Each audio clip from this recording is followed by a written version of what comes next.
second. Now Zach Geloff to center field. This is going far and deep and out of the ballpark for a second straight night. Geloff has left the yard. 106 off the bat, well over 400 feet, and the A's now have a 5-1 advantage. And the A's, who lost 9 in a row, have now won 2 in a row. Unfortunately for us Royals fans, they've won 2 in a row against the boys in blue. Second straight game the Royals lose in Oakland to the A's.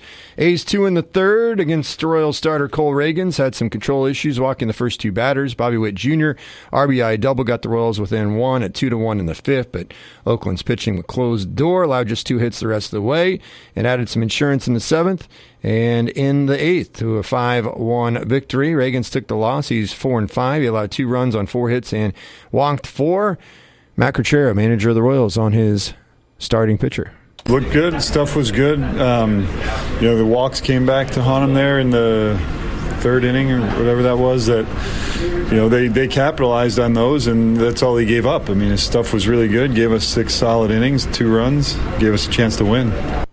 Royals now 41-34. A's are 28-48. 3-game series wraps up at 2:37 this afternoon. Seth Lugo, who is their ace, and that's what you want when you want to stop skids. You have to have an ace. Seth Lugo has been their ace. 10-2 ERA at 2.40, and he'll be on the bump for the boys here this afternoon. For KC, Royals have gone from 5.5 games ahead of the Red Sox for the final playoff spot to just 1 game ahead of the Red Sox in the span of just 6 days. So it's not been a good stretch for the Royals, but every team goes through these types of stretches. It is a marathon, not a sprint. And believe it or not, we've only played 75 out of 162 games. We're not even to the halfway point. Matthew, the intern, is in today. He's got a fresh haircut. He looks thinner. When you get your hair cut, you just look thinner, no matter how old you are. And then if you get your hair cut, but you don't have a lot of hair to cut and start with, then people say, like my 10-year-old, thin hair, thin head, you're bald. But you're not bald. Where's the bag of hair? We need some for Dusty's noggin and mine. You guys were not going to pay me for that. I might have found people that were going to pay me like $300 for it. You didn't ask. You didn't put a price tag. We didn't know. We didn't know you wanted paid for it. I mean, we'd have been more than happy to pay. Well, I didn't even think about it until somebody offered it for me. Now I have a new instrument coming in from that money and everything. Oh, somebody already offered you, huh? Yeah. A lot of bald people out there. All right. Good to know. Good to know. Well, we had some fun the other day calling Matthew lots of different names, but appropriate names, just not his real name. And we may keep doing that just for fun. But anyway, Matt, the intern from Rock Hills, he's every day is a good day to be a Grizzly. Yep. And he's the voice of the Grizzlies and has been here last year or so. Yep, you got it? All right. So anyway, we move on to the College World Series, where Tennessee and Texas A&M move on to the championship series. 3-2. On a line to short and caught by Curley. Tennessee is headed to the finals of the College World Series. On the ground, could be 2, could end the game, and it will. A&M on to the College World Series finals to take on Tennessee. It's an all-SEC National Championship Series of the College World Series in Omaha. Both Tennessee and Texas A&M making their first appearances in the title series. Each team will be looking for their first ever national championship. Yesterday started with an elimination game in Omaha. Florida crushed Kentucky 15-4, and Tennessee scored 3 runs right out of the gate and cruised to a 7-2 win over Florida State. So Texas A&M left no doubt a 6-0 shutout win against Florida later in the day. With the minimum amount of games played in the tournament so far, the two teams have 2 days off before starting the National Championship Series Saturday night at 6 o'clock. It's an all-SEC battle, but there was only 2 conferences represented in the College World Series to start with. I believe it was, 4 SEC and 4 ACC. So it's not surprising we have an all-SEC championship series between Tennessee and Texas A&M. In 30 seconds, we'll tell you about a guy that has it so good thanks to being fired twice. I'm Elijah at Kiefer Brothers Automotive in Beloit. Hot weather is here. Is the air conditioning in your vehicle nice and cold? If not, we can help. We have the training and equipment to service vehicle AC systems of all types, including the new refrigerant and late model vehicles. We offer same-day service on air conditioning with no appointment necessary. So don't sweat it out. Give us a shout. Fast, friendly service for your air conditioner can be found at Kiefer Brothers Automotive, just south of the courthouse in Beloit, or on the web at kieferbrothers.com. Well, I've said this many times before. Welcome back to the Sports Ticket, brought to you by Kiefer Brothers Automotive in Beloit, your home for fast, friendly auto repair. Is that I got in the wrong profession. And young whippersnapper here, Hank, I want to give him some advice here. Dude, I just want you to know you're just getting started in your career, but you really should consider being just good enough to be a coach and work your way up, but then suck at your job. Get fired, thus you do not have to work, but collect your buyout money, and you won't have to work another day in your life. So you got to be good enough to get the good job and the contract. But then it doesn't really matter if you're successful, because you can just absolutely be bad at what you do, and you still will get your entire contract. That's what you need to do. There's your advice from me. So you're saying like every single high school coach pretty much ever? Well, not high school. I don't think you get paid much in high school. What I'm saying is you got to coach enough and be good enough to get a significant paying job at the collegiate level or the pro level. But you got to be good enough to get to that spot. But then you can just suck. You can just be bad. It doesn't matter. Success doesn't matter. At that point, you have made it. It doesn't matter what you do once you get that big contract, because it's a guaranteed contract. So you can ask the Kansas football family about all the coaches they paid that were horrible. At one point, paying 3 coaches at once, because it's called buyouts.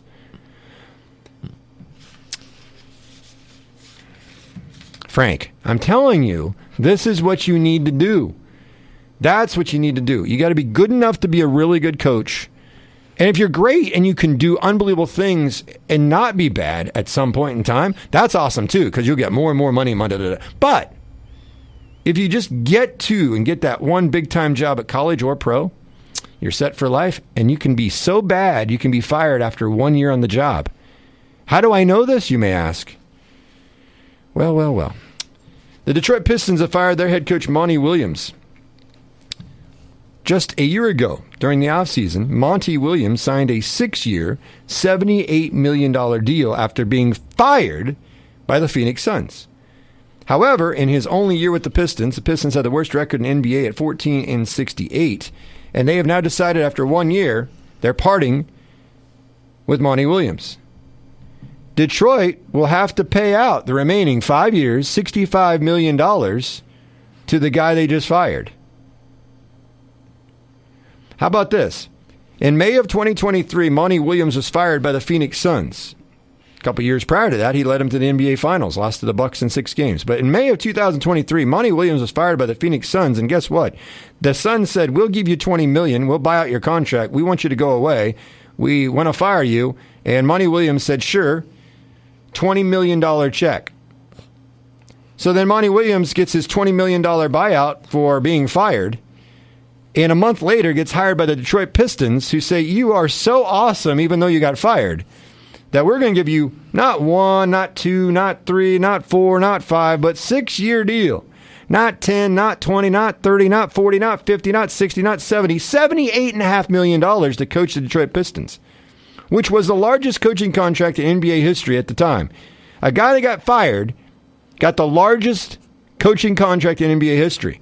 And now a year later, in June of 2024, he has been fired by the Detroit Pistons. He worked 1 year, and he will get $65 million more on top of the $13 he got paid this past year to be unemployed.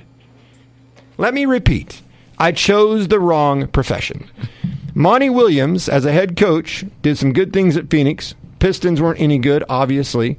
And so in the last 2 years, in the span of really 13, 14 months, Monty Williams has been fired, hired, fired, and getting $98 million in salary. That just to coach for 1 year. That just goes to show it definitely pays to suck. Yes! Thank you! You have seen the light, Kimosabi. Yes, absolutely. It pays to stink. Like, you got to be good enough to get to a level where you can stink at that level. And if you get that far, listen, Monty Williams, he don't have to coach again. Or actually, he could go get another job and he'll get paid again. I mean, the guy's living the dream. I mean, he truly is. These buyouts, I said a long time ago, the person that created the buyout idea is got to be coach's best friend. Like, it's got to be every coach that gets a buyout should send $1 million check to whoever came up with the buyout idea. I don't know if it's an agent or what, but it is insane. If I get fired here at this job, I ain't getting no buyout. I'm guessing most people who listen to this show right now, you get fired, or even if you resign, you ain't getting no buyout. If you suck at your job, or they don't think you're good enough at your job, want to bring somebody else in to replace you at whatever you do, ladies and gentlemen, do you get this nice, gigantic, we're going to pay you for the next 6 years because, we signed you to this? No, there's probably not going to be a big buyout, if there is anything. Maybe they'll take care of you for the next so many months, possibly. Depends on your contract, your situation. But I think we all can agree, and those listening to the show right now, that we have all chosen the wrong profession. We needed to be better at coaching. And I am a coach. I've done volunteer coaching. I've never been paid a penny for any of my coaching ability. So I'm not there yet. But if I really keep trying hard, by the time I'm 59, maybe, I'm 48 now, I'm saying 11 years, maybe before I turn 60, I will be able to coach and be good enough, just go rise up the ranks, go straight from Pee-wee flag football, Pee-wee baseball, straight up to the major leagues or the NBA. Just good enough to get that one contract. That's all I need, Matt. I just need one contract. And all I need to do is be given at least a few weeks to suck at what I do and get fired, and I cash in. How beautiful is it to be bad at what you do, good enough to get the contracts, but bad enough after you get the contracts and still get paid for the next how many years, or get it all in one lump sum? That is the American way, baby. Yeah, and it's not just coaches anymore. This is also players are able to do this, and the professionals. In NFL, the buyout has become a massive thing because most of their contracts are guaranteed money. That's why you see these. Well, there's not buyouts in the NFL. What they are, it's guaranteed money.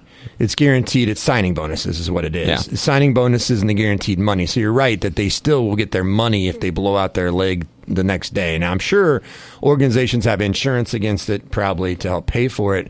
I would guess, like in these situations, the NBA, the Detroit Pistons, probably have some kind of insurance against it. At the same time, though, if you keep doing this, I would think you'd have some gigantic insurance premiums to pay this out. I'm not sure how it works with the coaching side of things. I do know that players will take out insurance policy, especially college guys that maybe are going to come back for a year of college in case they blow out their knee, to hedge against whether so they can make money a year from now going to the NBA.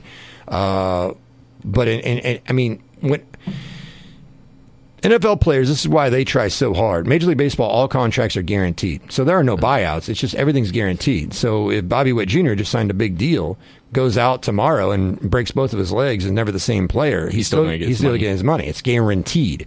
The NFL, it used to be that you had a percentage that was guaranteed, not a gigantic amount, and then all of a sudden you started seeing sign-in bonuses. Then you had that kind of put together, and now contracts are all, people can look at the big-time number of the contract, but the key part is how much money is guaranteed and what was the signing bonus. Add all that together, that player is going to get all of that money no matter how bad he is, how healthy he is, or whatever the case may be. Now, I don't know, in some situations, I would imagine that you just can't quit the next day. There's things in your contract that would void getting paid if you just quit the next day. I got my deal, I'm retiring, I'm quitting. But in regards to, I know teams have insurance in regards to if a player gets hurt to protect them when they give these massive contracts. But I don't know about what happens when you give out massive coaching contracts. The coach doesn't get hurt. And the amazing thing to me is you're admitting you messed up when you made the hire pretty quickly. And you're saying within a year you've gone from this is our guy to this is not our guy. And you are so willing to get rid of him that you're willing to pay $65 million. And plus you're going to have to pay another coach to replace him. And who knows how much money that is. Money apparently does grow on trees. Yeah, for a lot of these professional teams, it definitely does. The question remains now is how much is that going to affect them signing a coach at a 6-year contract and then turning around and firing him a year later. I can admit the Pistons sucked pretty darn bad this year. In fact, they were the worst record. 14-68. Yeah, that's not. So what's the worst record ever in the NBA? I think there was a team that won 9 games, maybe 9-73. I don't know for sure, but it was pretty bad. The Pistons lost. What they do? Match a record for the consecutive loss streak? It was like 25 in a row or something. Yeah, this year. I think so. They might have exceeded actually, but still, how much is that of the fault of just not sticking it out with the process? I mean, this is the first year with a new coach. I think this is also the first year with the new core because you had the Cunningham kid in there for the first time as a rookie, right? Well, this would have been second year. Mm-hmm. So, but still, they have some talent. Yeah. But it doesn't. But the bottom line is, whether they have talent or not, the coach isn't going to be around to coach him after 1 year, after he got the largest coaching contract in the history of the NBA, and just a year later, it's like, cut bait and run. We'll just go ahead. We're so want to move on that we are willing to eat $65 million and go find somebody else. That's incredible to me. And it's the guy that led a team to the NBA Finals just a few years ago. It's insane. It to me is. By the way, the worst record in NBA in one season, a full season, I was right, 9-73. Yeah. The 76ers back in 72-73. And that was they had the longest losing streak in an NBA season. And the Pistons, I believe, tied that this year. They tied the Sixers. But so anyway, if you are good enough and you think you should apply for the Detroit Pistons head coaching job, and perhaps they'll give you some money and then fire you a year from now, and you're set for life. Maybe. You never know. I'm sitting here like, I don't feel sorry for Monty Williams one single bit that he got fired. Yeah. I don't feel sorry for him at all. Now, if he got fired and, like most people, you got to suddenly scurry about and find a job to pay the bills, yeah, I'd feel sorry for him. I don't feel sorry for any of these coaches, pretty much, that get to college or professional level, that get paid tons of money and get fired. I'm talking tons of money, okay? Not everybody gets paid tons of money, but in this situation, it just is amazing to me that he went within a 12 to 14-month period, went from being fired, getting $20 million in buyout money from the Suns. A month later, signed the largest coaching deal in NBA history, 6 years, $78 million.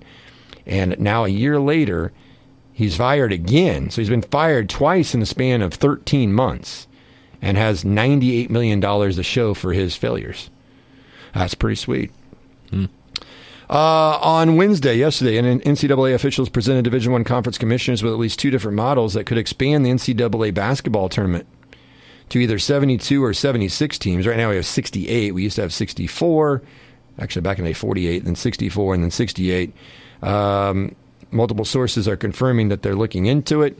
If passed, the NCAA's plans for tournament expansion would not take effect until at least the 25-26 season. According to Yahoo Sports, the presented changes would keep the core 64-team bracket intact, adding additional play-in games and at least one more first four side. Expansion to the women's tournament could follow suit. The NCAA tournament expanded from 65 to 68 in 2011, from 64 to 65 in 2001. The alteration to the event's core bracket came in 1985 when it expanded from 53 to 64. Additional tournament games could be a way to increase revenue as schools seek to offset financial costs of the recent House versus NCAA decision. There's also realignment to consider. With the Big 12, ACC, SEC, and Big 10 all adding teams this year, those conferences will have fewer at-large bids to share under the current structure. Tournament expansion could help compensate for that without scrapping auto bids for smaller leagues. All right, Billy here, our intern. What do you think?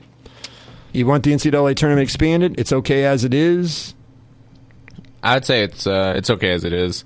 I think right now it's got that perfect ratio to amount of in the sense of playoff teams to normal teams, because something a lot of people I think sometimes forget is the difference between college football and college basketball is in college football you have FCS and FBS, and in college basketball you don't have that. It's all just Division I. So I believe that creates over 200 Division I teams, isn't it? Say that again. I think you have around 168 to 200 there's over Division I teams. There's like 360, I believe. Yeah, exactly. There's a ton of them. So while people think that March Madness some people think it's way too big of a bracket already, I think it's about perfect for how many Division I teams there are in basketball. And I think expanding that is good for these smaller teams, but how good is that still though for the on-court product when you get these as you said, because the ACC and the Big 10 is adding, and the Big 12 and all these Power 5 conferences are adding teams, what's going to happen is you expand the play-in. These Big 5 teams get matched up with these really low, Big Sky Conference teams that nobody's ever heard of, and it's just going to be a blowout most likely. Now, you can have upsets. That's the big thing about March Madness is upsets. But when you expand the play-in, you're just allowing more of those Power 5 teams to get in, and probably less of the the mid-majors. Yeah. Well, what's going to happen here, and it's pretty obvious, and I even read part of this, is that these extra teams get added to the tournament will not be the little guy will not have any better chance to make the tournament. The little guys will not have any more. They won't get hardly any more bids. Because if you're going to go from 65 to 72 or 76, I'd be willing to bet you that almost all, and there might be one or two that's a mid-major that's on that bubble might get in. So I guess technically you could say it'd be a slightly better for them too. Of course, across the landscape of college basketball, you could argue more chances to get in the tournament. That helps coaches keep their jobs and so forth and so on. But, we're already seeing with the football playoff expanding to 12 teams this upcoming football season that conferences are already talking about, hey, I could have a 9-3 team. They should be in. And it's like, here we go. Because, the little guy will have a spot. There'll be one spot, I think, in the playoff for the little guy. But then the big-time conference is going to swallow up the rest of the playoff purse. So this is not built for the little guy. Never has, never will. Yeah. System is built against them. We've seen it over and over, especially with the joke of what they called a playoff, which it never was. It was invitational with a 4-team college football playoff, as they say. Yeah. But in college basketball, you have 64 teams, now 65, now 68, and now talking 72 or 76. And as I've said before, I don't think the tournament should have expanded from 64. I thought it was perfect. 64 teams. You have a set bracket. There's no play-in games. There's no first four. At one point, they were calling that the first round, and then the first full day of the second round, which everybody they were like, that's a bunch of baloney. They finally got away from that. And it is always about money. So the more games you have in a tournament, we see in the NFL, they now have, they added a playoff team in both conferences a few years ago, made it to only one seed gets a bye. And I understood it. Baseball's added wild cards. More teams have a chance to make it to the playoffs or in contention. The trade deadline creates a lot of excitement. Makes total sense to me. My biggest thing is don't water it down so bad that everybody gets in.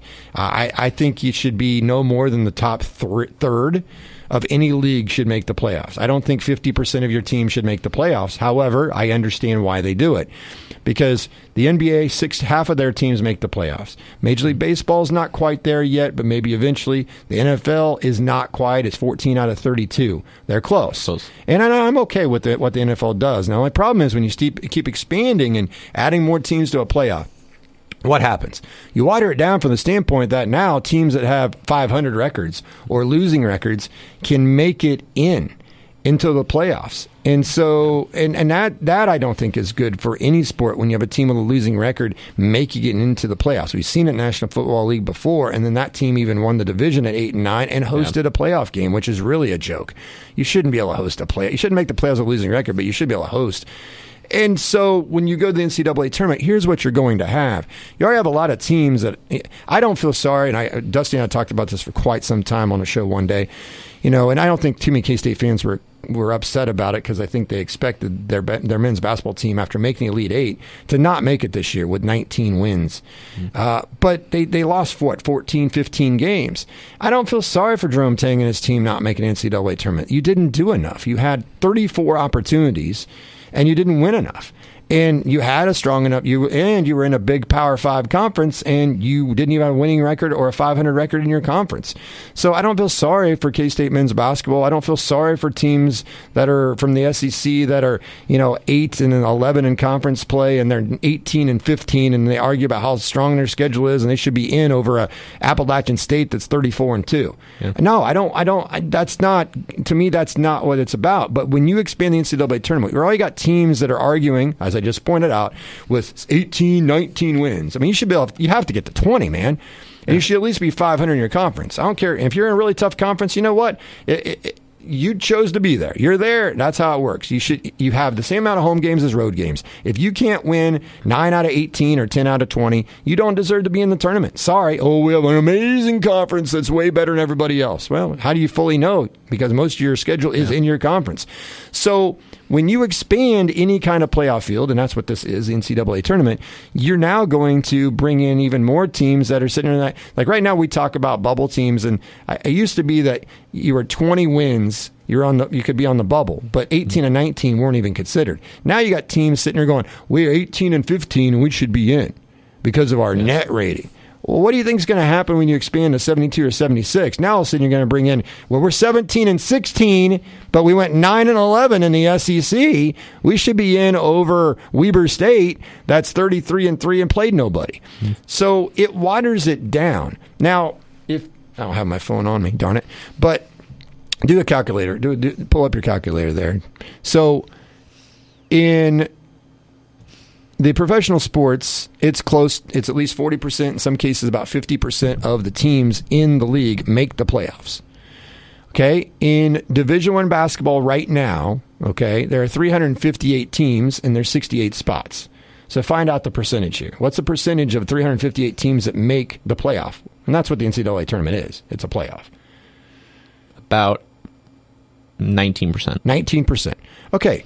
So 19% of Division I basketball teams make the NCAA tournament. That's the top 1/5. I have no problem with that. Yeah. If you can't be in the top 20%, do you deserve to be in? You want to expand it to make it 25%? I guess I'll listen to it. But I think it's fine the way it is. Division I football. There's 134 schools. There's going to be 12 playoff schools. So do the math on that one. What's the percentage of Division I football teams that will make the college football playoff? It's not very high. About 9%. 9%. Okay, so that's where I've argued actually on the football side of things that you should make it 16. And still would be a low percentage, but 16, have a full bracket, nobody gets a bye, so forth and so on, gives a chance for somebody else to make it in. Yeah. If you go off the percentages of the participating schools or entities, the college sports obviously is a lot lower percentage. And so when you're in the NFL, is it really that hard to make the playoffs? Excuse me, if you're in the NBA, and now they added in the play-in games. Yeah. So you can be the 10th best team in a conference of 16. So you could be in the lower half of your own conference, and you get a second chance on life and can get the 10 seed and play your way into an 8-team playoff bracket in the Western Conference, Eastern Conference. That's too watered down for me. And the crazy thing is with play-in, if I remember correctly, one of the higher seeds in the play-in, it's actually double elimination for them, isn't it? No. If it's 9 and the 10, if they lose their first game, they're out. But if they're a 7 or 8, they could lose the first one and still be in. Yeah. So, yeah. I mean, it's very watered down now in the NBA, and we're going to start seeing that here. The point of playoffs is you want to see the best teams in that so-called league play for a title. You don't want to see these watered-down teams knocking out. And yes, it is cool, but the point of playoffs is to have the best teams playing for a title. I want the best teams. You know, we talk about Acacia, and they need to change their system, which they're going to change it now next year for basketball. But it's been a problem in basketball, volleyball, football, any team sport. And that is, and when they went 1A and they split to 2 divisions again, which I was sick to my stomach about, they really watered that down too. And it's like, what? Just let everybody should have a chance to play in the state tournament. You do. It's called regional, sub-state, and state. Now sub-state and state. It's a complete, gigantic, extended state tournament. You all have a chance. And it's the same way with college basketball in the NCAA tournament. You have automatic qualifying tournaments. Every conference you're in, Division I, you can get the automatic bid if you have 3 or 4 good days in a tournament. So you have the opportunity to make it. You're not being shut out. No. If you can earn it. So you could argue that I don't feel sorry for the K-State or Arkansas that's 19 and 15, but don't feel sorry for Appalachian State that was 33 and 4 because they were the number 1 seed in their conference tournament and got beat in the second round in the semifinals of the Colonial. And that's a pretty good point, although I would argue everybody can have one bad night and then you're done. Dusty's always said that if you win the regular season title in your league, that should be the automatic bid, not the, I got hot for 3 days and I made it in with not so good a record. Yeah. But I understand why they do it, create the excitement, so forth and so on. But when you look at high school, for instance, how many times have we had teams that shouldn't be at state that made it? And how many times have we seen sub-states loaded where teams don't make it to state? If you want the really best state tournament, you should seed it. You should seed it. You should format it. You should break it down. And they're going to do, this looks like the new way they're going to do it will be better. It's not going to be perfect. Nothing is. Yeah. But how many times do we see teams with bad records at state and teams that are way better than those teams in a tough sub-state didn't make it? Did we actually put the best teams in the state tournament? Hell no, we didn't. No, we didn't. It's state track and field, taking the certain amount of the top 4 to go to state, and then somebody that's number 5 at another regional, throws 6 feet further in the discus or the shot put or the javelin, and they're not going to state, but somebody that threw a 42 feet and somebody else threw 52 feet. It's like, what the heck are we doing? Yeah. Let's take the best marks in throwing events, the best times. Let's get the best people at state. Let's not sit here and have people that don't deserve to be there because they're in a weak area, and then people that are in a big time stronger area get punished for it. That's not the way it should be. And so I feel the same way about the NCAA basketball tournament. I don't want to see more teams in this tournament. I'm okay with the way it is. I didn't want to see 65th. I didn't want to see the 68. 64 to me is absolutely perfect. The other thing too that's annoying about it, it messes up your bracket. Oh yeah. Who do I put in here? Well, you got to guess who's going to win the first 4 in game, and then I don't like that either. Nice, simple. Now, to me, this is going to sound kind of crazy, but if you're going 64, which that's what they were, then 65, then 68, instead of expanding it 72 or 76, if you want to make it nice and symmetrical, just expand it to 128. Bobby Knight said that before. Some people have said just let them all play in the tournament. Just play it all the way out. Seed it 1 versus 356. I mean, you have a lot of blowouts, I would imagine. Oh, yeah. But do your math again on your calculator. What's 128? Okay, if you had an NCAA tournament, 128 teams divided by 358, because that's how many Division I teams there are, you're still only at 33%. Yeah. So that's a lot. That's still a lot lower percentage-wise of teams that make the playoff or NCAA men's basketball tournament compared to the professional sports leagues. So you're not like way out of line. So for me, I really don't want to see. I know it sounds like I'm being hypocritical or contradictory a little bit here, but I want to present both sides. I don't want to see teams that are 18 and 15 and 17 and 16 saying we should be in the tournament. So I'm okay with have kept it at 64. If anything, I would revert it from 68 to 64. But if you're going to actually expand it, make it symmetrical. Just make it symmetrical. Go 128, or maybe you go 96, and you give the automatic qualifiers, the 32, if there are 32 conferences, I don't even know. I'd give your automatic bids the first round bye, even if you're from the Colonial. I don't know. But that would be somewhat symmetrical because you'd have the top 32 teams would get a bye. The other 64 play the first round, and then boom, the other 32 jump in the second round. But the oddness of going to 65 was weird, and then to 68 is weird. And then you got four teams in the regular bracket that have to wait an extra couple of days to find out who they're going to play on Friday in the actual first round of the NCAA tournament when they're playing in Dayton on a Tuesday. I hate that as well. Yeah. So, but let's be honest. It doesn't matter what Matthew thinks, what I think, what you think. At the end of the day, they're going to do whatever they think is best to make more money. Yep. It's exactly why the NFL they added a 17th regular season game, and they're pushing for an 18th. They want, Roger Goodell said it publicly, his perfect situation, 18 regular season games, 2 preseason games. Why is that? Because then the star players are on the field more.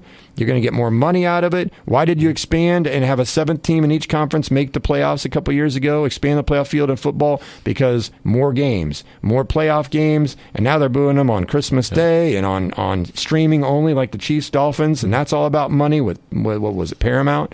So Peacock, that's what it was. So this is where everything is going. It's all about money, money, money, money, money, money, money. And that's why the NBA added in the play-in games. More games creates a little bit more interest for the playoffs, even though we're giving basically 63% of chance of our teams to say the regular season isn't that big a deal because you can just get hot at the end. And so what you're doing is what you're really doing is you're watering down. When you expand the field, you are creating more excitement. You are going to make more money. You are going to have more games. There's no doubt about that. You're also watering down the playoff product. your playoff product. You're watering it down. And so, the college football playoff clearly needed to be expanded. That was a joke. That had to be done. And I can't believe it hadn't been done a lot sooner. But it's all about making the money. Don't be surprised that the NFL eventually goes to where nobody gets a bye, and they'll have 8 teams in each conference. Don't be surprised. I think it'll happen. Like the NBA, basically. NBA, NHL. Yeah, exactly. And, Major League Baseball, they used to have it where it was just division winners, and then you'd have a team that had 100 wins in a division with a team that had 102, didn't make it, and then the Cardinals might be 82-80, and they made the playoffs in another division. Yeah. So then it was like, well, we're going to have the wild cards. Well, now you can grab some of those teams that, we just saw a few years ago, the Dodgers and the Giants, so each won like 103 games, and one unfortunately had to be in a play-in wild card game in essence. Yeah. But at least they were in the playoffs. Old system, you wouldn't have been. Yeah. So I'm okay with that, and it creates more excitement. And then small market teams had a better chance of making it in. But if people are going to sit here and say, well, this will be great, we expand to 76 in the NCAA tournament, now the little guys will get a lot more spots. No, they won't.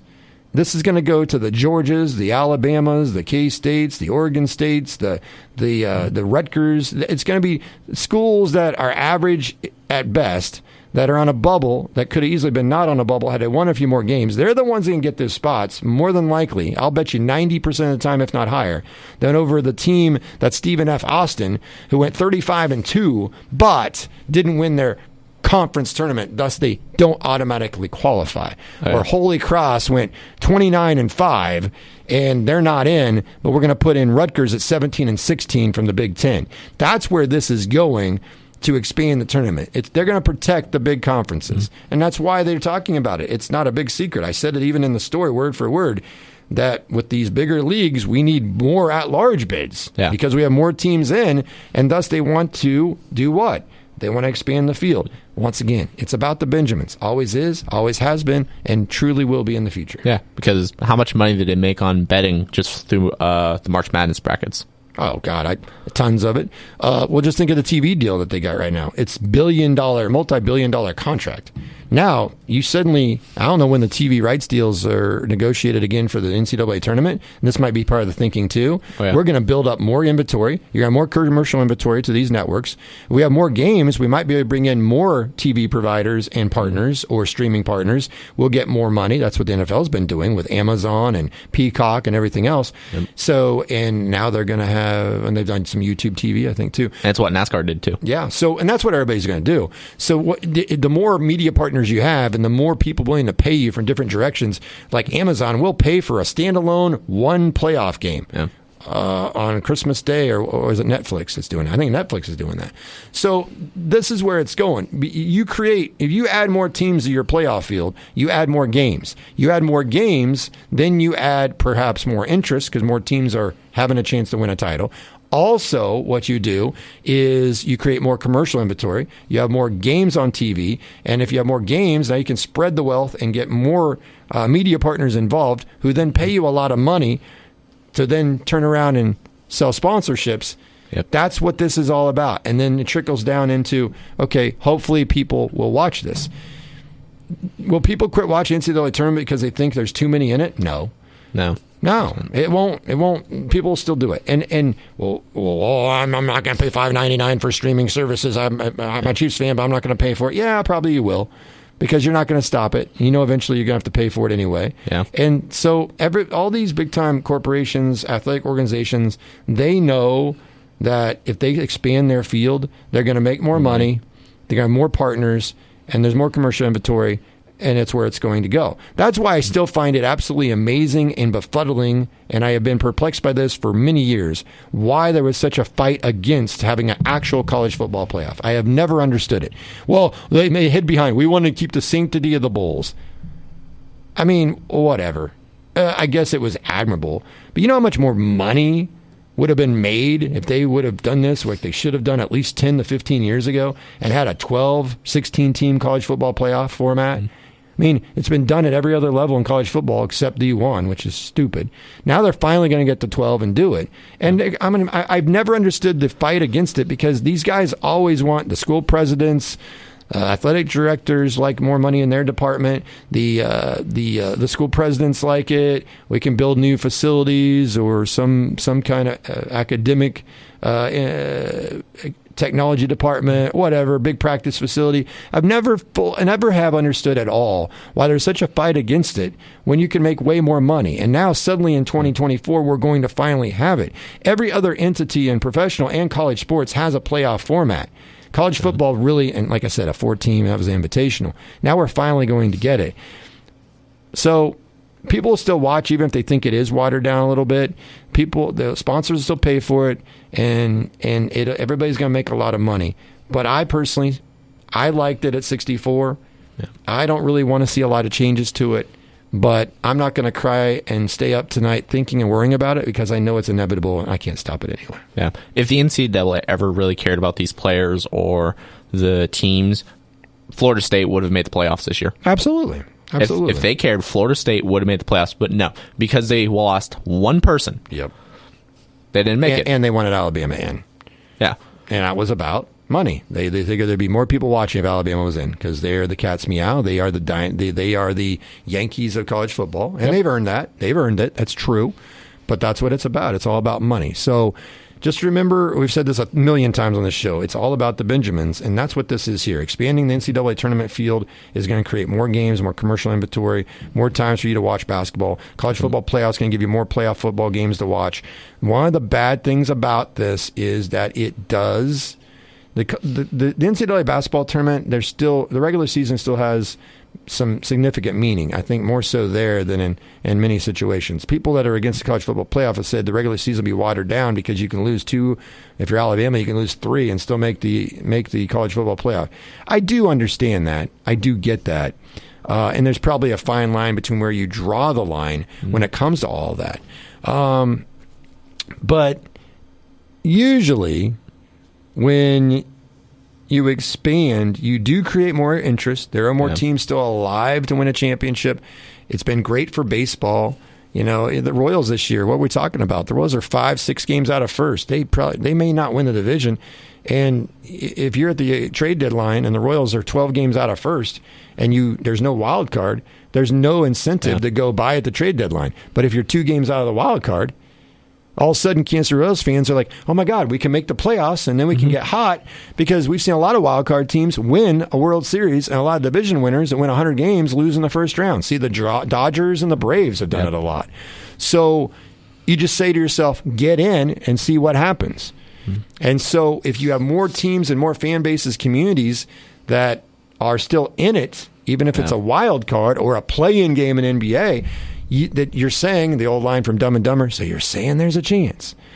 Yeah, you still have a chance. So if you expand the field using calculator and math, yes, technically there are more teams and you have a better chance percentage-wise, odds-wise, of making NCAA tournament if they expand the field from 68 to 72 or 76. That is absolutely undeniable. You have a better chance of getting in.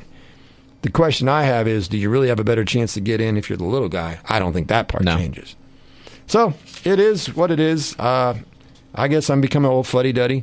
I don't know. I pro football, I liked it when 2 teams got a bye. I was okay with it.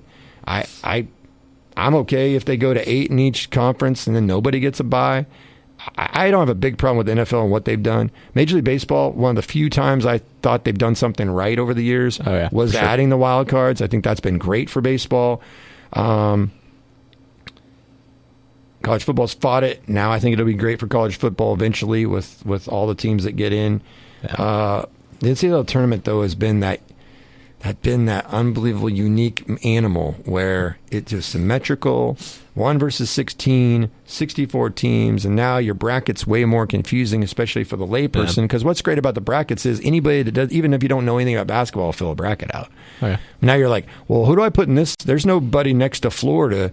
Florida's a 6 seed, and who do I put in as 11 here? Or why is there 2 teams on this one? Oh, that's the play-in first 4 in Dayton.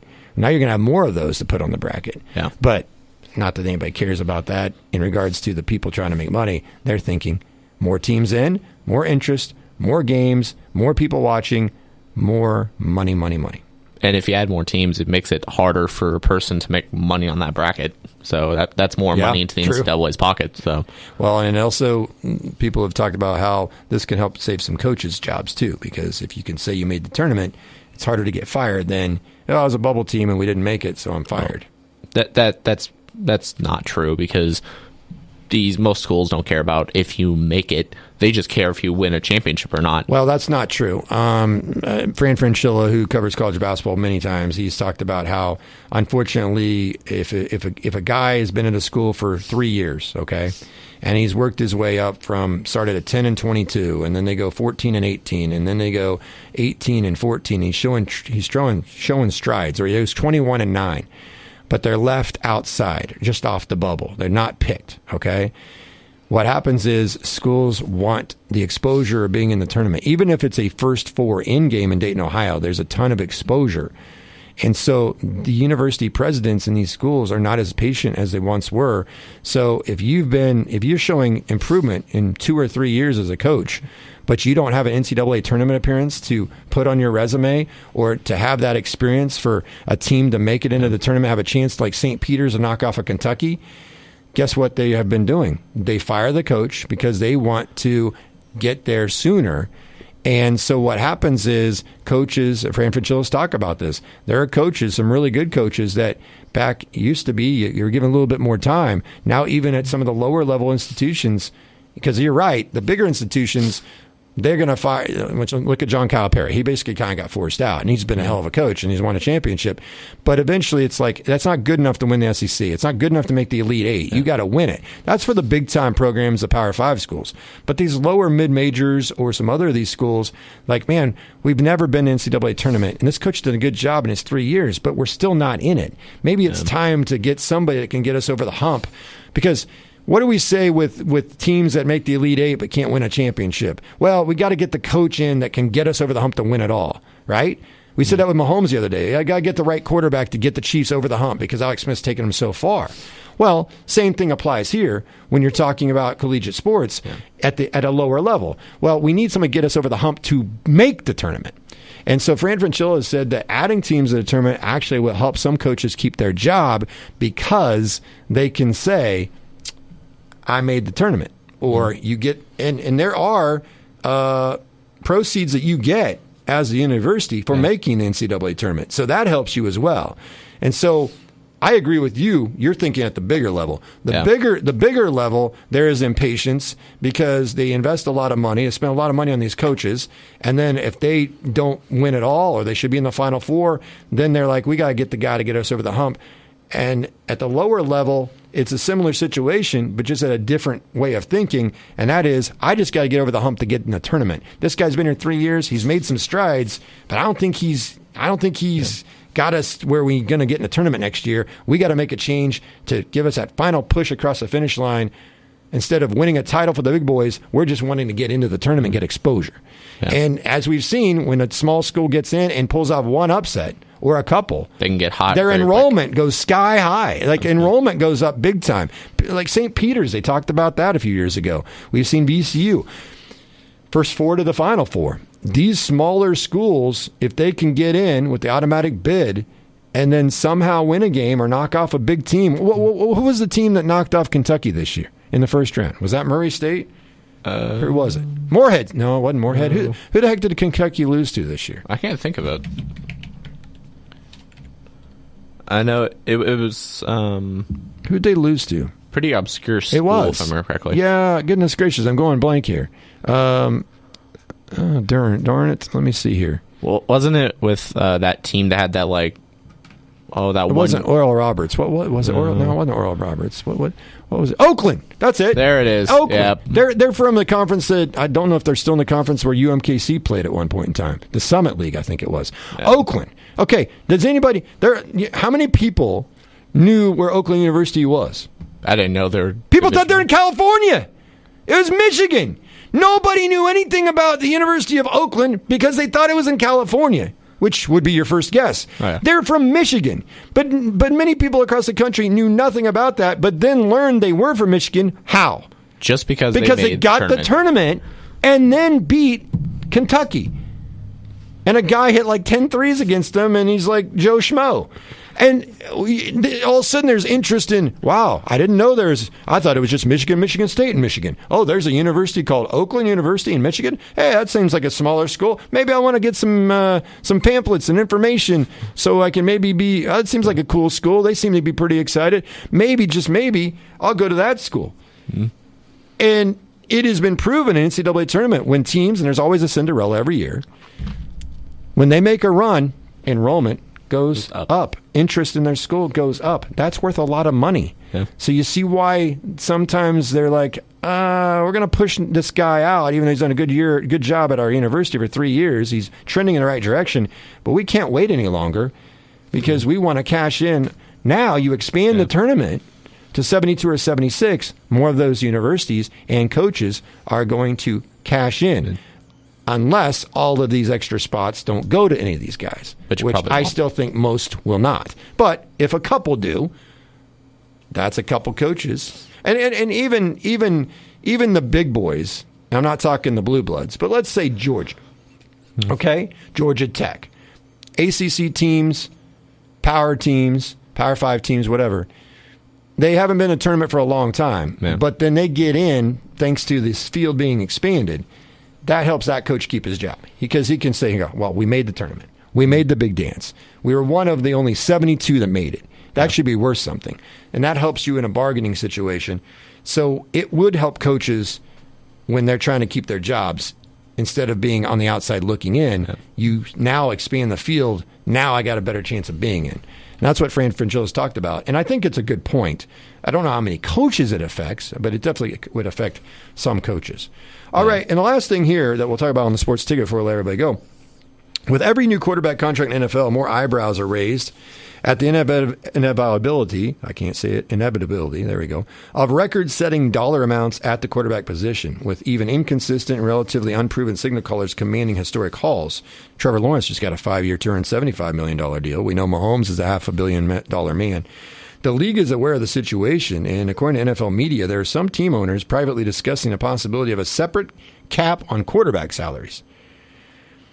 The reasoning is that at some point you want quarterback numbers to not go over a certain percent of your salary cap.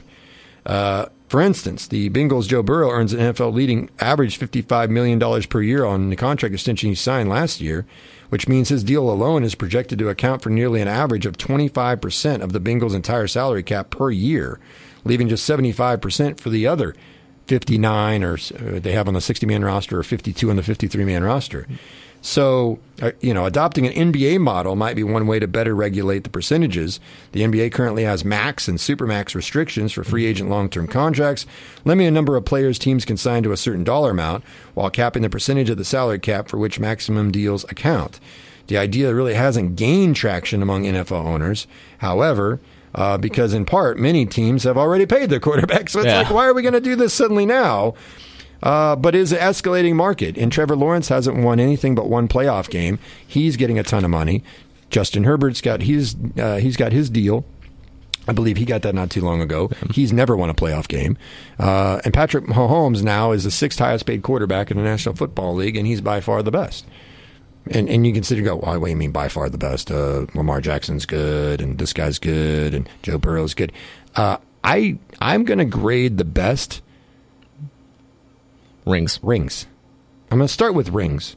The greatest of all time is Tom Brady. Okay, I'll go with that.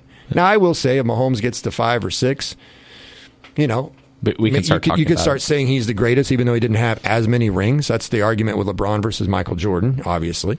But I don't care if Dak Prescott had a great regular season 3 years in a row. How many playoffs has he ever been to the Super Bowl? Oh, that's right. He's not even in a conference title game.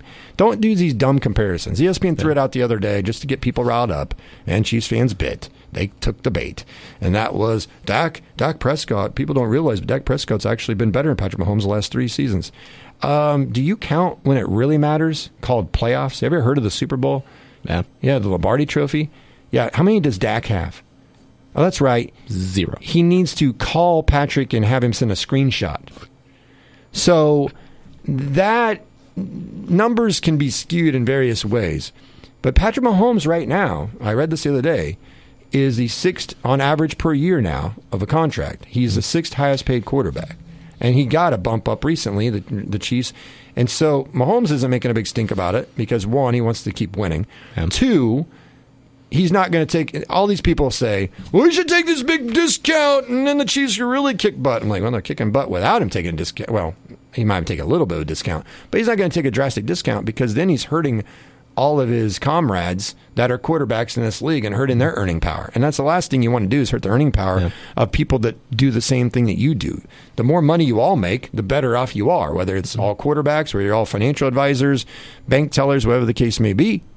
So, I mean, but it is pretty crazy that you got guys that haven't accomplished anything in the postseason.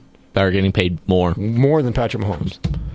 I mean, yeah, this is good in the one sense of it'll allow these guys like maybe Joe Burrow, for example, to retain their weapons like T. Higgins and his, that's the problem in the NFL is the more the quarterback takes, especially nowadays, the less likely you are to win a championship because you can't put that money towards your weapons. And we saw that with the Chiefs a little bit this year with drops problem. Mm-hmm. Obviously, they had no top talents at wide receiver. And what happened? They had the most drops in the whole entire NFL. Right. They still won the Super Bowl, though, because of who? Patrick Mahomes, Travis Kelce, and Chris Jones. And so, like I said, on one hand, it'll allow these quarterbacks like Joe Burrow, Josh Allen, these top-paid quarterbacks to be able to compete again because they can go out and get weapons. But at the same time, it's bad because you don't want to see that. Because you want these quarterbacks to be making these decisions of like Tom Brady. He never got a quarterback like Patrick Mahomes did, ever. And why do you think he won 6, 7 Super Bowls? That's why. Because he never got that huge contract that took up a good chunk of his team's salary cap. And that's something you've seen. I think Patrick, there's one stat, I can't remember what it was now. Patrick Mahomes was the first quarterback to be one of the top paid quarterbacks to actually win Super Bowl. Yeah. He's the first one to get the big second deal and actually win a Super Bowl. And he's done it twice now, back-to-back years. Exactly. And so that's why there's such a sense of urgency when you have a star quarterback is to win a ring in their rookie window, their first deal. That's why I've been saying, and this is what's so great about the Chiefs situation right now, is the Chiefs have figured out how to do it with the big cap number of Mahomes playing against them. Yeah. And he's worth every penny. And now, the Chargers, you had your chance, and now you're paying Herbert. Now you're going to have really a tough time. Oh, yeah. And, okay, Buffalo, you had multiple chances, and now Josh Allen's going to escalate, kick in. The Bengals had some chances. Now Joe Burrow's going to kick in, and now they're already dealing with franchise tenders with T. Higgins. They're going to have to work with Jamar Chase. They're going to deal with the same headaches that the Chiefs did.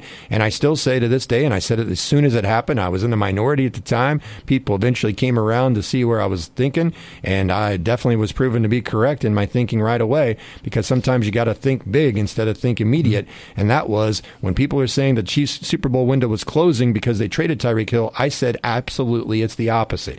You've widened the window. You've created more cap flexibility. You're not paying a wide receiver $30 million a year. You're going to have to probably sign Chris Jones again. There's other guys you want to bring in and improve your defense, or you might need another running back. You might need a stud lineman to protect Patrick Mahomes.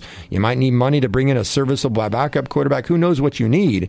Okay, you need a pass rusher off the edge to complement Chris Jones.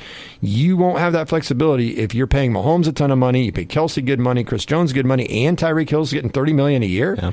No. So what the Chiefs did was they traded him. They got tons of assets and draft picks, and they got tons of cap flexibility, and they were able to get 5 players to replace. They got 2 or 3 receivers to replace Tyreek Hill and his production at a cheaper amount. And so that's why sometimes you have to make those tough decisions financially as an organization. But these other teams are now going to see what the Chiefs had to do. These teams, like the Bengals, might have to make a tough decision and trade Jamar Chase at some point. The Bills just traded Stephon Diggs. I think that might be part of the whole Josh Allen contract kicking in. The Jaguars are going to deal with it now in a few years. The Chargers basically gutted some of their team and better players and didn't re-sign Austin Eckler. And now they brought in a head coach, and Justin Herbert's number is going to kick in. Lamar Jackson just got his big deal. That's going to be something the Ravens got to deal with. So you think about the top comers for the Chiefs, and this is why everybody's immediately telling me, well, the Bengals are the problem for the Chiefs in the future years to come. The Bills are still a factor, and you got Lamar Jackson. And I've been saying this, and Dusty agrees with me. I said the biggest threat to the Kansas City Chiefs right now is the Houston Texans. because they've got the star quarterback on a rookie deal. So now is the time to strike and have all the flexibility. You know, the Bengals, when they beat the Chiefs, they had the flexibility. Burrow's on his first deal.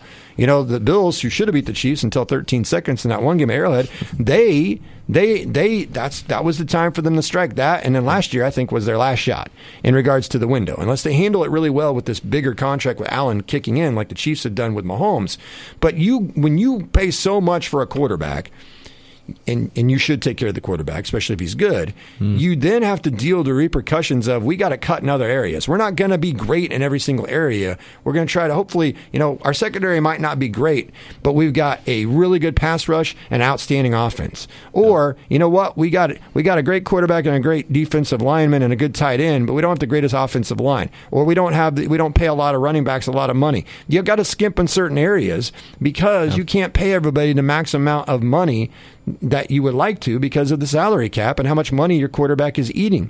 And so now the only teams I can think of in the National Football League off the top of my head that are serious contenders to the Chiefs that have the advantage of not having a quarterback salary taking up big percentage of the cap, because the Chiefs do with Mahomes now, is the Houston Texans, the San Francisco 49ers. I'd also say throw Detroit in there too. Jared Goff's got a big contract, so I wouldn't throw that in there at all. Jared Goff's got a big time contract. Okay, you got to find the young quarterbacks that are up and coming on rookie deals, and the only two I can think of off the top of my head is C.J. Stroud and Brock Purdy. Those are the two. The Cowboys have a ton of money tied up in Dak Prescott. The Eagles put a lot of money in Jalen Hurts. I believe he's paid more than Mahomes per year. Oh, yeah. The Ravens did theirs. I could pull up every single team in the National Football League, and maybe there's one I'm forgetting. But when people talk about who's the biggest threat to the Kansas City Chiefs, look at the teams that don't have to pay their quarterback a ton of money. That's the key. Yeah. Now, on top of that, you then need a really good, talented quarterback that's on his first deal. Like, oh, what do you mean? Well, the Chiefs got to worry about a team that has a bad quarterback, but he's on a rookie deal? No, I'm saying no. Or they don't have to worry about this team because he's not a very good quarterback, but he doesn't have a big cap number? No, it's a combination of you got to have a good quarterback who's not on his second deal. And the two teams that come to mind right off the bat, the San Francisco 49ers, who do have a lot of money tied up in some other players, but the San Francisco 49ers and the Houston Texans. And maybe you could say the Dolphins are a threat. Tua doesn't have a big deal. Maybe. I'm not convinced of Tua. The Browns have a ton of money tied up with Deshaun Watson, and I don't think the Browns are a big threat. The Steelers, maybe unless Justin Fields becomes a star quarterback, he's on his first deal, but he might be the backup. Russell Wilson's on a cheap deal, but he's past his prime. Oh, yeah. The Bengals did their big deal. Patriots don't have a quarterback. The Jets, Aaron Rodgers, big deal, and he's old, and who knows, he's in some state of darkness and hasn't even shown up to training camp. Don't worry about them. Jacksonville now going to have to deal with the big deal of Lawrence. It might not hurt them a lot this year, but here in a couple of years it will. The Colts, they've got a talented quarterback, Richardson, but he got hurt most of last year. The Titans, unless you think Will Levis is the answer, you don't freak out about the Titans. The Raiders have no quarterback. The Broncos, unless Bo Nix is going to be a star, the Broncos aren't a big threat. Chargers got a big deal now with Herbert. So you just go process elimination. Either these teams don't have good quarterbacks, or they have teams that have really good quarterbacks, like the Bills and the Bengals and the Ravens. They're now going to start dealing with the problems the Chiefs had to deal with. I don't think any of them are better or smarter than the Chiefs to figure out how to do it with a big cap number tied to the quarterback. And in the NFC, Eagles and Cowboys have tons of money tied on their quarterback. The Giants do as well, and they're no good. Commanders got a rookie quarterback, so unless Jaden Daniels becomes a stud, you don't worry about that one. Detroit's got a ton of money tied up in Jared Goff. The Packers are going to have to pay Jordan Love a big deal here pretty soon. Yeah. But the Packers would be another one I guess I could throw in there. He's on his rookie deal. I was going to say the Packers, but I wasn't 100% sure because they're not... They're good. They're a playoff team, but they're not like Super Bowl caliber quite yet, I don't think. Although they should have beat the Niners, and they might have been. And then the Vikings are now on a rookie quarterback and J.J. McCarthy, and we don't know what he's going to be. The Bears... they have Justin Jefferson, though. Yeah, but the quarterback can't throw it to him. It don't matter. Sure. The Bears, Caleb Williams, maybe he's going to be the star in the future, but you don't worry about them now. The Bucs, Baker Mayfield, no. The Saints, no. The Falcons... Kirk Cousins, they're paying him a ton of money. He's coming off a ruptured Achilles. No. Unless Bryce Young's going to be huge. The Panthers, no. The Rams, they have a lot of money tied up on their quarterback, and he's old. No. The Seahawks, no. Geno Smith's a good quarterback, not a great quarterback. Arizona, Kyler Murray, they got a ton of money tied up, and I think he might be done after this year, and they'll move on to something else. So I just give you the process elimination. Niners, maybe the Packers, the Texans, and I guess the wild card would be Dolphins, possibly. Dolphins. If Anthony Richardson becomes a stud with the Colts and stays healthy, and Bo Nix ends up being the next John Elway at Denver.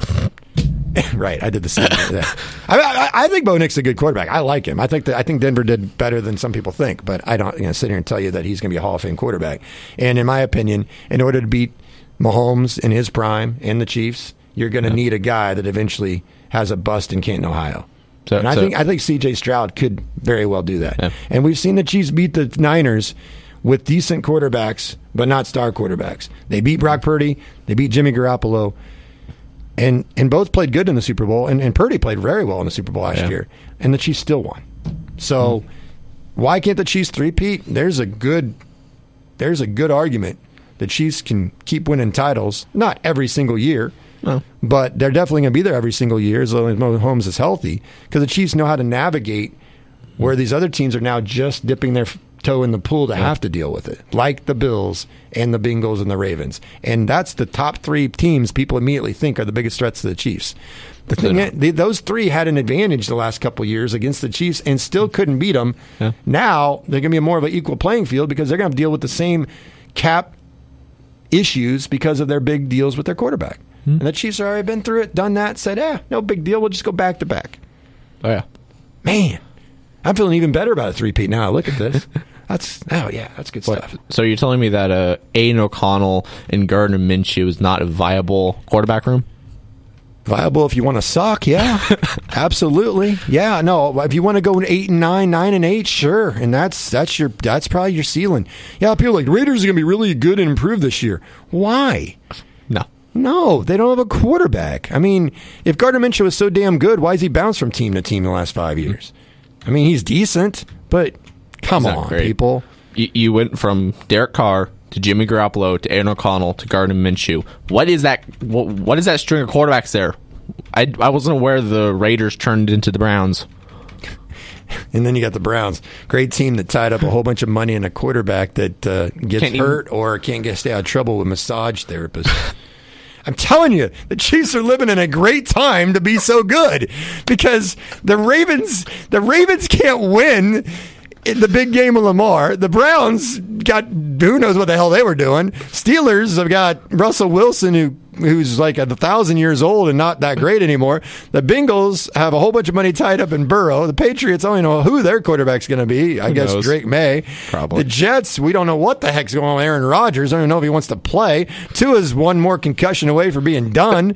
The Bills continue to choke against the Chiefs year in and year out, and now they got Josh Allen and traded Stephon Diggs, and Josh Allen's got a huge I forgot they did that. Yeah, but that I think is the repercussion and consequence of a big contract for Josh Allen. They got to deal with it. You got to cut somewhere.